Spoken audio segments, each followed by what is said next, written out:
with WTI, and today I want to talk to you about my desk light with the little clamp.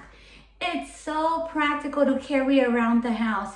I've had several lights, ring lights, but some are too big, too small, but this one's just perfect. And let me show you why. First of all, you can clip it. I just clip it on my table right here.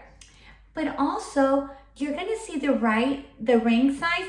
It's about the palm of my hand.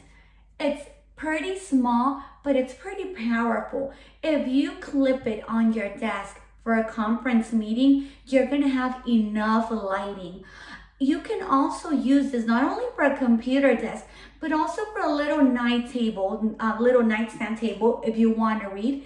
I like it since you can manage the intensity of the light. You can either lower it in case you want to go to sleep, or you can make it a little bit higher. So it's perfect. It varies too on the tones. You're gonna see that tone right there. Oops, I turned it off. The different tones right there. So you can choose whichever you want and carry it around, and it's even bendable. If you want to get it closer, if you want to get it higher, if you want to bend it to the side, it's just perfect, and that's just my point of view.